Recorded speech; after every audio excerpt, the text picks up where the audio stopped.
Welcome to What is Going On in the UC. Today we are going to talk about salvation.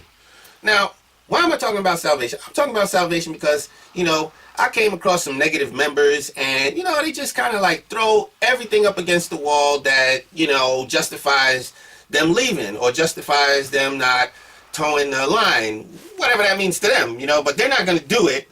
And they need an excuse or some reason why they shouldn't have to do it. And so they have to come up with justifications. Now, here's a simple reason why you don't have to do something if you don't want to do it. If you don't want to be a member of the Unification Church, then here's a good justification. You have free will. You don't have to be a member of the Unification movement, okay? Here's another one. If you don't like something, you don't have to endure it, okay? The church is not a prison, all right? Now, if somebody made you think it's a prison, that's one thing. But it's not. Actually, it's not a prison, okay? So let's deal with some of the main problems that people might have if they don't like the church and they want to leave. Well, the church is ultimately promising you salvation. And if you didn't get what you signed up for, then leave. On the other hand, if you don't know what salvation is, and your definition doesn't match the church's definition of salvation, then your frustration is based on a problem with the definition of certain terms, like salvation. It amazes me, and this is so normal, how many people assume that other people's definition of words is the same as your own definition of words. I mean, how often do we get into arguments just because of that?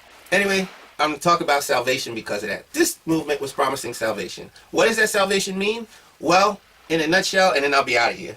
We are being saved from something called the original sin. The original sin is ultimately a psychological problem stemming from the parent-child relationship, which is rooted in the wrong kind of sexuality, a sexual theme and a sexual school of thought started by the archangel and Eve. Okay? So if you don't believe that sexual traditions and conduct will have that much of a bearing on man-woman relationships, and if you don't believe that sexual conduct and man-woman relationships have a bearing on the psychology of the next generation, if you don't believe that there's a link there and that somehow that link has resulted in issues that you're personally dealing with and issues that your world is dealing with, if you don't believe that, then you're not really finding anything of value in this movement. And what we're selling, you probably really don't see the value of it anyway, right?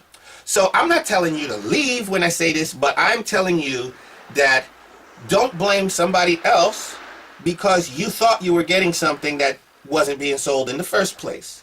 All right? So if you like this, subscribe, click like, and share. Talk to you later.